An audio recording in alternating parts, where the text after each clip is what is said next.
Well, the climate alarmists love to yap on about the hottest day, the warmest month, blah, blah, blah, all byproducts of global warming, they say.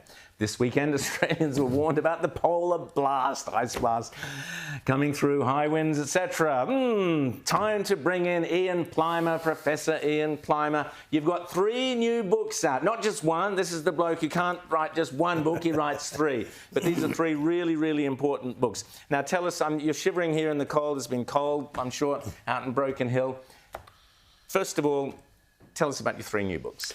Well, the book that you've got is one that your mum should read to you. Good. It's written for kids about 8 to 12 years old. 8 to 12, good. The little green book. About the carbon cycle. Yep. And it's about what you eat and how you convert it into poo and wee and farts and earwax and boogers, and how you couldn't have net zero. Because if you don't eat, you're going to die. You can't exhale or get rid of carbon. So that's to teach kids some basic body functions and tie it around net zero. Fantastic. And the second one, for teens, this is good for your lad, is written in the style of horrible histories, and it's actually full of facts. I mean, it's incredible. Kids don't get facts. No. And these facts, like carbon dioxide is innocent, don't lock it away. These facts are to educate kids about how science works, the history of the planet in terms of cycles of carbon dioxide and temperature. And the third one is written for the 2 gentlemen here. It's for 20s and wrinklies.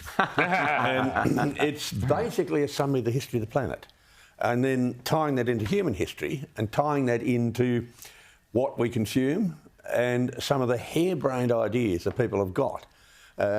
People will talk about the evils of fossil fuels. Now, the man on your left, Rowan, I saw his fossil fuel beast outside there, this Ford Mustang convertible, personalised number plates. I mean, who gets them? But anyway, a certain sort of person gets them. Think of the emissions you need to print a new number plate. But what I point out is that something like that vehicle has actually saved a lot of cities, because previously the streets were full of horse poo, and you had to battle through it, and that washed into wells that killed people.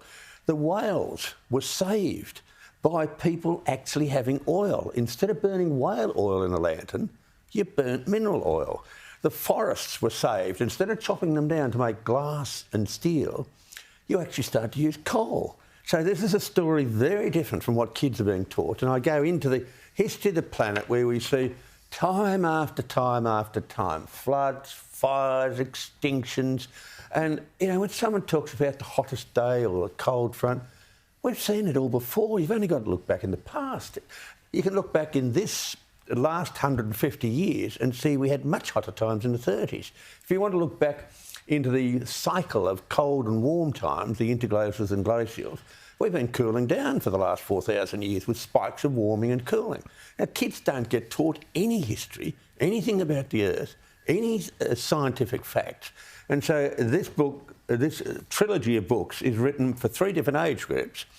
And the first one is for 8-year-old kids, and they're pretty disgusting. They really are. They like all this stuff.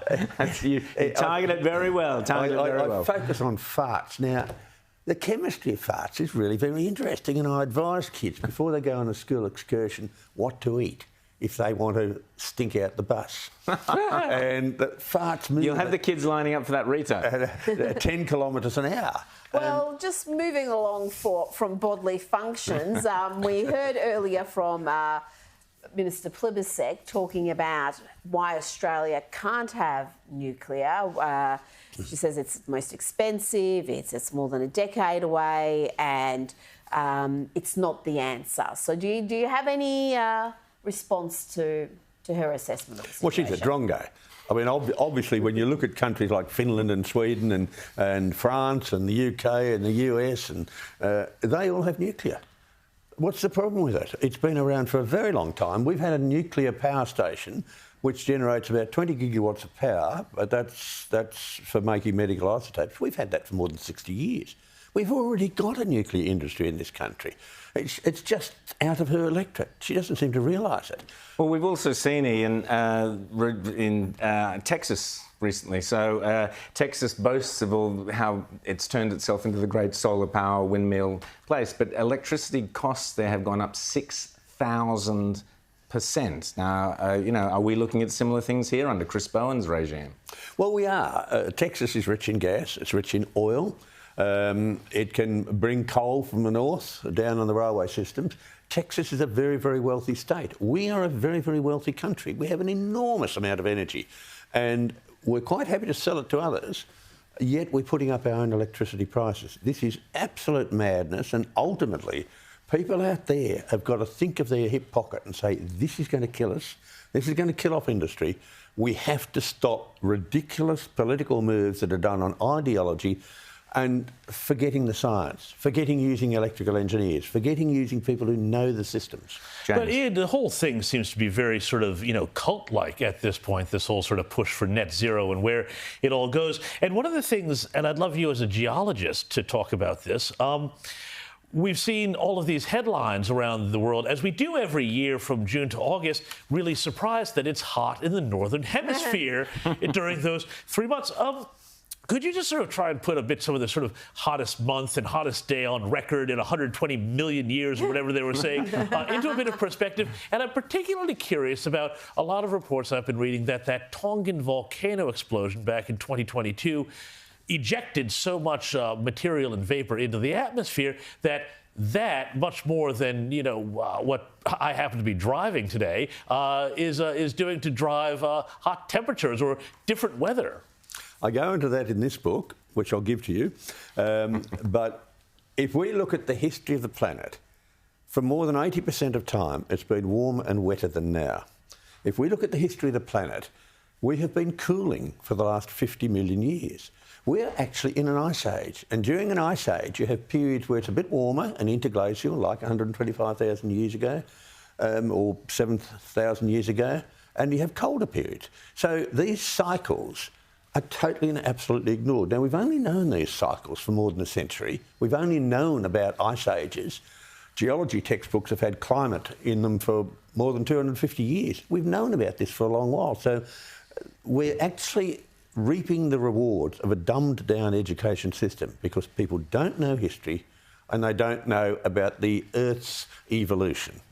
So how do we overcome that? I know you've got your books, you're doing your part, but the fact that we've got kids suffering from climate anxiety, going to psychologists, that they're so distressed because they think the world's about to end, and they don't know there was ice age, that, you know, and we've had mass extinction events that had nothing to do with human-induced global warming. They're not aware of any of that data. No, they're not. There are ways of doing it. This is a book for grandparents and parents to actually try to deprogram their kids. There is another way, and that is through the syllabus. I think you can forget the teachers because they're very poorly educated, and secondly, they're pushing an ideology. So most kids are interested in things like dinosaurs and things like great monsters on the edge of ice sheets. There's ways of getting to kids, and kids have got a great curiosity. They don't like being told how to think. They like to explore it from themselves. And this book's got a lot of experiments for kids to explore things. And they use something which is not used in school. It's called common sense. So I think there is a solution to it, but it's got to be done by parents and grandparents. Absolutely. Well, there's Ian Plimer's books, 3 of them, Little Green Book, and you can, one for the different age groups, or get all 3. This is what we need to do. Parents and grandparents need to get involved, need to start speaking to kids. Don't leave it to the teachers and the schools who are filling their head with nonsense, and get down to, and these are written as fun things for kids to actually enjoy reading. So well done, Ian Plimer, Professor Plimer. Thanks so much for coming on Outside.